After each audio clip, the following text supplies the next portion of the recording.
tonight by thanking everyone for being here.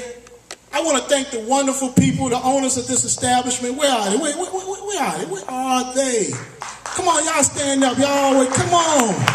You have parties, you have stuff. They open the doors to us, and the place is absolutely beautiful. First, let me begin by thanking everyone. Let me acknowledge my uncle is here, Elijah Kelly, who we call the Ted Kennedy of our family. Where is he? He's back there, Elijah Kelly Sr. You back there somewhere? Stand up. My oldest daughter, Bethany Danielle Walker, she's back there somewhere. I call him only son, Nathaniel, he's back there, Nate.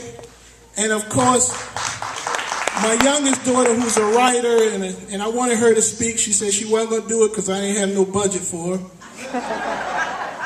But Maya,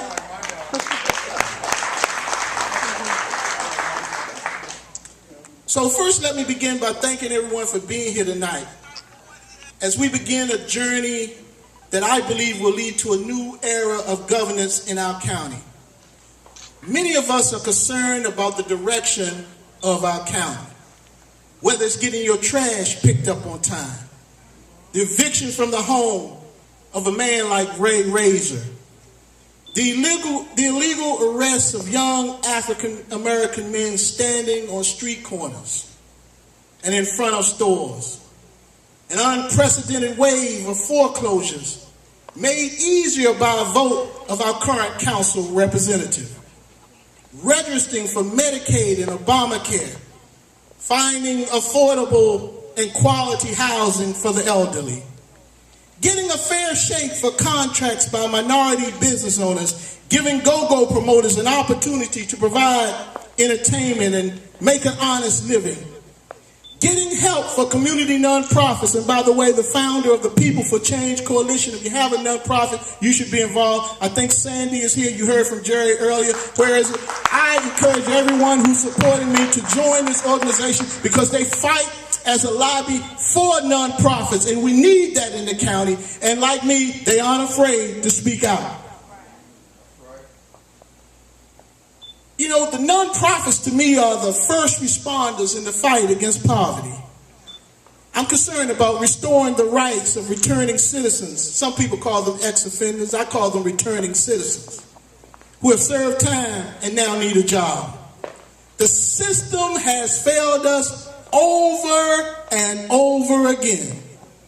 We haven't received our fair share in government contracts or government resources. We lack access and a voice in the political process. I call it the hypocrisy of the Prince George's County democracy. They are counting on you to stay home.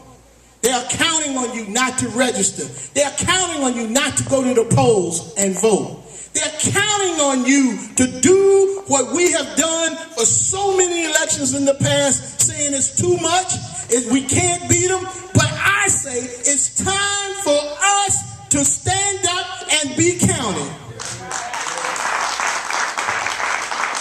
See, whether you're a homeowner in Suitland or a renter in Capitol Heights, Baptist, Catholic, Methodist, Pentecostal, Muslim, or even a non-church goer, the issue is the same for us today as it was yesterday. They don't foreclose on you because you're a Baptist. They do it because you are black and poor. They don't stop us in our cars and issue illegal citations and make illegal arrests because we are Methodists. They do it because we are poor and disenfranchised. They don't stop us from listening and partying to go-go music because you are young. They do it because you are black and uninvolved in a political system that has become long on punishment and short on compassion and equity. This is what I call the hypocrisy of our current democracy. A story is told about a family that had a pet monkey. This pet monkey went everywhere with the family. One day they were driving and the car they were in had a terrible accident. All were killed except the pet monkey. When the police investigators and reporters came, they only had the monkey to talk to. So they asked the monkey what had happened. Monkey, what was the father doing? That's drinking, in case y'all didn't know. Well, monkey, what was the mother doing? That's fussing and talking. Well, monkey, what was the children doing? Well, monkey, what were you doing? Driving. That's the problem in Prince George's County. We have too many monkeys making driving decisions. Y'all ain't with me here. Y'all read between the lines. You see, we have too many monkeys in leadership. Too many monkeys running the show. It's gotten so bad that it is now monkey see, monkey do. These political monkeys have made a fool out of me and you.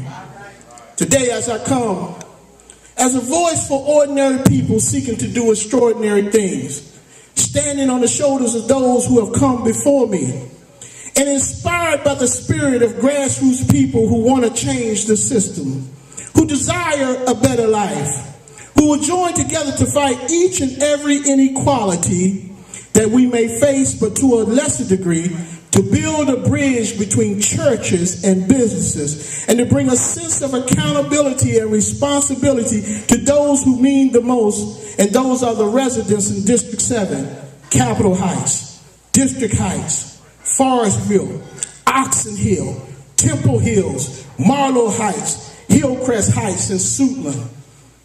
I don't care where you live in that district.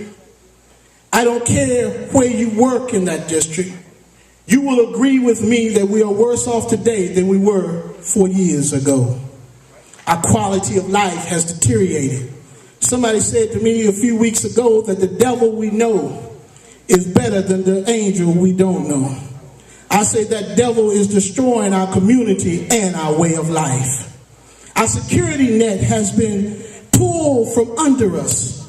Many of us are disappointed and complacency has permeated throughout our community. No one seems to care. We don't seem to matter anymore. But when times get tough, when the world goes topsy-turvy, God always has a ram in the bush. He finds a way to pull us together, to bring the single mother together with a laid-off government worker. He finds a way to bring the go-go promoter together with the restaurant and nightclub owner. He finds a way for the lion to lie down with the lamb. God finds a way for those of us who believe in him, and to a lesser degree, our system of government, to move and work toward a better day. Sometimes you don't choose your direction in life. It's chosen for you. Sometimes you don't follow your path, but a divine path inspired by spiritual direction and a call to move your people to higher ground in the midst of confusion and chaos. Today I come to you seeking your prayers and, more importantly, your support as I officially announce my candidacy for the Prince George's County seat on the Prince George's County District 7 seat currently held by Karen Tolles. Even to her most ardent supporters, thank you. Even to her most ardent supporters, Ms. Tolles has been a polarizing figure. Too many missed meetings, too many inconsistencies with what she tells us and what happens behind the closed doors in council sessions. Too little support for nonprofits and businesses, youth and homeowners. Too much support for a sometimes over-aggressive yet well-meaning police force and unions which shut out minority businesses for contracts. I believe that we can do better and we deserve better. When you elect me, we will do better. Running for elected office is not something that I wanted to do, but I am compelled to do so because of what I consider to be a total disconnect between our council representative and constituents in the district. Too many broken promises. We should lead through inspiration, not through intimidation. There's been too much of this thing where people are taking our votes and our people for granted. To serve is a privilege, not a divine right. My decision to run was a spiritual decision and not a political decision. I am not a politician, though I worked on numerous campaigns. This is not a campaign, but it must be a movement for change. This is a campaign of truth, and if elected, you can expect honest government and good government. Your voices will be heard, and your needs will be met in Upper Marlboro. You will have an advocate that will fight for your neighborhoods and your children. We will hold community meetings to address your concerns, and we will establish a 24-hour constituent line to address your needs. We will establish partnerships with churches who provide us with representatives to keep us in touch with people. We will visit your churches and your businesses. We will knock on your doors even when it's not election time. You will have an elected representative that will attempt to put God back in government and people back into decision making. A lot of people say and have told me, you can't win a race in Prince George's County without bowing down to special interest groups and big money that usually pick our leaders. But every now and then, a little David comes along and slays a giant like Goliath. I'm confident that the people of this district want better leadership and deserve better leadership. Bold leadership, visionary leadership, honest leadership, service-oriented leadership. As a community activist and businessman, I've proven myself. I've helped your children when they were arrested. I have helped many start businesses, write grants to fund their nonprofits. I've spoken out for justice and against injustice. We have led fights for equality. I have not been a silent partner, but an active partner in making this community better. On Thursday, I will testify in court for a young brother by the name of Corey Phelps, better known as B.Y. Corey grew up without a mother or father. He only knew the streets of Southeast. But the court somehow, he's been caught in some stuff, and 10 years ago, Brother Marino worked with me on this. He's one of the young men that we work with. He was sentenced to life in prison plus 40 years. My testimony on Thursday will allow him to go free. Those are the types of things that we must do. We must serve what God calls the least of these. See, everybody can serve people who are sitting high, but few people can serve those who are low. Today, I will also take on the fight of go-go music promoters who want and deserve an opportunity to make a living just like any other business. Go-go, whether this council member admits it or not, is a part of DC culture. The drums come from Africa, and it is a part of our heritage. And no one would ever dare go to Nashville and tell them they can't play country music or do line dancing. Yet, in this county, under this current county representative, there's a no dance ordinance in Prince George's County. I was out the other day, and the brother told me he was put out of the old inn in Upper Marlboro for dancing. What kind of mess is that? Young people need a way to express themselves. Young people need a way.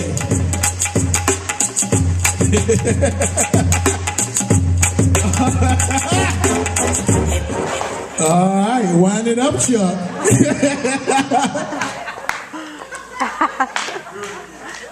Do it again.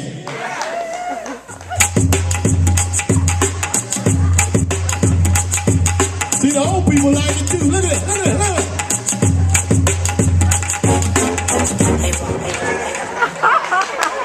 That is a part of our heritage.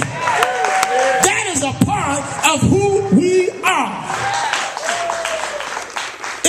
Nobody would tell a Jewish person they couldn't have a box mitzvah. So why, when we have an all-black council, it's unlawful for us to... All right, wind it up, Chuck. If these laws were in place 30 years ago, Chuck Brown would have never existed or become the iconic figure that he led to an extraordinary and legendary life. Many of you don't know this, but Chuck Brown had gone to prison for murder. And while in prison, a man gave Chuck Brown a guitar. And because he didn't have all of his instruments, he had to take on a rudimentary form of music. Thus, go-go was born. Whether you like it or not, go-go belongs to the DMV. And that's why I'm going to stand with the go-go promoters. See, go-go music never killed anyone. It makes you dance every time you hear it. That's Chuck Brown, in case y'all old people don't know.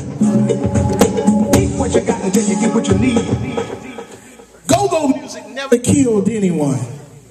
Go-go music doesn't start fights or carry guns. Bad people do. And that's where the emphasis should be. Not against well-meaning providers of entertainment. Matter of fact, there are a lot of Christians go-go bands. Does that mean we're going to go into the church and silence their praise and worship? It reminds me of another time when the government attempted to silence the voices of the people. There was a man named Jesus, and they didn't like what he was saying, so they killed him.